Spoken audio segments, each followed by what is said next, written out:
नमस्कार, mega kitchen रेसिपीजमध्ये तुमचं सर्वांचं मनापासून स्वागत। आज आपण एक मस्त अशी झटपट कोथिंबीर वडी बनवतोय। सध्या मार्केटमध्ये कोथिंबीर यायला लागलेली आणि मस्त कोवळी कोथिंबीर आहे। मी इथं स्वच्छ धुवून साफ करून काड्यांसहित घेतलेली, जेवढे आपल्याला कोवळ्या काड्या मिळतील त्या काड्यांसहित बारीक चिरून घेतलेली आहे।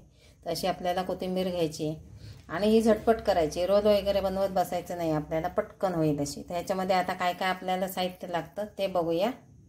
आता आपल्याला सगळ्यात पहिले ठेचलेला लसूण टाकायचं आहे। जर तुम्ही लसूण खात नसाल तर नाही टाकला तरी चालेल।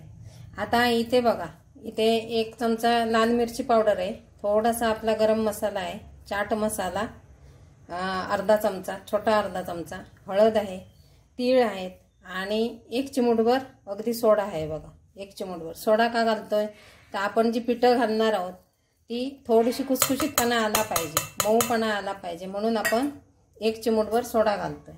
आता मी एकच पीठ नाही वापरणार आहे वडीमध्ये। इथे अर्धी वाटी बेसन पीठ आहे, 1 मोठा चमचा तांदळाचं पीठ आहे आणि हे भाकरीचं पीठ आहे, म्हणजे 6-7 धान्य एकत्र करून दळलेलं पीठ आहे। मल्टीग्रेन आम्ही भाकरी भाजतो तर ते पीठ आहे। मग ह्याच्यामुळे काय होतं, आपली जी वडी आहे ती हेल्दी बनते। म्हणजे एकच पीठ घालून आपण बऱ्याच वेळा खात असतो, तर असं जर आपण वेगवेगळी पीठं घातली तर आपली जी वडी आहे ती चांगली पौष्टिकता त्याची वाढते, म्हणून आपण हे असं करतोय।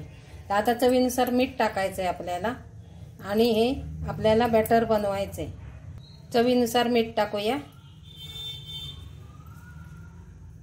आणि हे सगळं मिक्स करायचं आहे। कारण काय आहे, कोथिंबीर आहे ती ओली आहे, त्यामुळे पाण्याचा अंदाज आपला चुकू शकतो। हे सगळं मिक्स करून झालं का थोडं थोडं पाणी घालून आपल्याला बॅटर बनवायचं। आता आपण थोडं थोडं पाणी घालून हे बॅटर आहे ते बनवून घेऊया। जास्त पाणी एकदम घालायचं नाही आहे आणि हे पाणी घालून आपल्याला असं मिक्स करून एकत्र केलं पाहिजे, एकजीव झालं पाहिजे। जी पिठं आहेत, कोथिंबीर आहे, बारीक चिरलेली असेल तर छान एकजीव होते। असं थोडं थोडं पाणी घालून आपल्याला एकजीव करायचं आहे। आता हे बघू शकता तुम्ही, हे बघा असं आपल्याला बॅटर बनवायचं आहे। म्हणजे जास्त जर घट्ट झालं तुमचं बॅटर तर वडी आहे ती चांगली सैल कुसकुशीत अशी होत नाही, अशी गच्च गच्च होऊन जाते। आणि खूप पातळ झालं तरी मग आपला पदार्थ बिघडतो।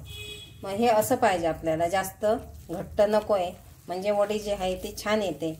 आता हे बरोबर सगळं आपलं झालेलं आहे। तिखट मीठ तुमच्या चवीनुसार तुम्ही घ्यायचं आहे आणि ह्याचा आता आपल्याला रोल वगैरे काही बनवायचा नाही, झटपट आपण म्हटले तसे झटपट ही करायची आहे।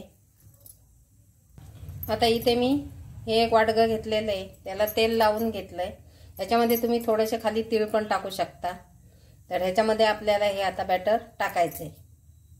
असं मी हे काढून घेतलेलं आहे, याच्यावरती पण तुम्ही थोडेसे तीळ टाकू शकता। सध्या कसं पाऊस पडतोय, गारगार झालंय सगळीकडे आणि तीळ आपल्या शरीरासाठी उष्णताही निर्माण करतात, मग आपण असं खालून वरून तीळ टाकू शकतो। आता हे आपल्याला 15 मिनिटं स्टीम करून घ्यायचे। एखाद्या पातेल्यात पाणी घेऊन चाळणीत ठेवलं तरी चालेल, स्टीमर असेल तरी तुम्ही ठेवू शकता। कमीत कमी आपल्याला 12 ते 15 मिनिटं वाफवून घ्यायचे। आता इथे मी स्टीमरमध्ये खाली पाणी ठेवलंय आणि ते उकळतंय पाणी, वाफही यायला लागली। आता त्याच्यामध्ये हे आपलं भांडं ठेवूया आणि ह्याला आपल्याला आता कमीत कमी 12 ते 15 मिनिटं वाफवून घ्यायचंय। आता आपण बघूया ह्याला 12 मिनिटं झालेली आहेत, झालंय का बघूया। झालंय का कसं बघायचं, तर हे बघा मस्त झाली, छान झालेली आहे। आता हे आपण गॅस बंद करून देणार आहे मी आणि असंच वाफ थंड होईपर्यंत ह्याच्यातच ठेवायचं आहे आपल्याला आणि नंतर ती कट करायची। आता ही बऱ्यापैकी थंड झालेलं आहे, आता एकदम गार झाल्यानंतर आपल्याला हे भांड्यातून काढायचं आहे, कट करायचं आहे। आणि तुम्ही असं गरम गरमही खाऊ शकता।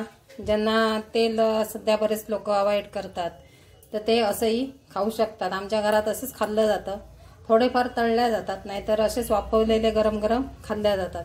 नाहीतर ज्यांना तेल खायचंच नाही त्यांनी शॅलो फ्राय करू शकतात आणि ज्यांना आवडतंय तेलामध्ये फ्राय केलेले ते फ्राय करू शकतात। तसं आपल्याला 2-3 पर्याय आहेत आपल्याकडे, तुम्हाला जर सूट होईल तर तुम्ही यूज करू शकता। तर आता हे आपल्याला थंड झाल्यानंतर कट करायचे। मी तुम्हाला डीप फ्राय करूनच दाखवणार। हे बघा मस्त निघालेलं आहे. थोडंसं तेल लावलं होतं भांड्याला, छान अगदी निघून आलं. आता हे आपल्याला कट करून जसं तुम्हाला पाहिजे तसं तुम्ही खाऊ शकता. हे बघू शकता तुम्ही, मी असे तुकडे केलेले आहेत. तुम्हाला पाहिजे त्या आकारात तुम्ही लहान मोठे कसेही करू शकता. आता आपल्याला हे डीप फ्राय करून घ्यायचे आहेत. अगोदरच ह्याच्यामध्ये तळण केलेलं आहे. चकलीचं तेल आहे ते तळलेले चकल्या, त्याच्यातच आपण हे सोडतोय. अगदी कालच मी परत चकल्या केलेल्या आहेत.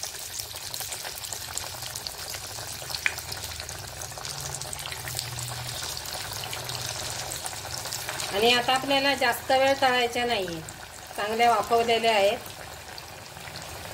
बघा मस्त अशा आपल्या कोथिंबीर झटपट होणाऱ्या कोथिंबीर वड्या तयार झाल्या आहेत. आवडल्या तर लाईक करा, शेअर करा, सबस्क्राईब करा. आता हे झालेले आहेत, आपण काढून घेऊया. हे बघू शकता तुम्ही, मस्त अशा आपल्या कोथिंबीर वड्या तयार झालेल्या आहेत आणि एकदम खुसखुशीत मस्त अशा छान अगदी झालेल्या आहेत. तर आवडल्या तर लाईक करा, शेअर करा, सबस्क्राईब करा आणि नक्की ट्राय करा. धन्यवाद.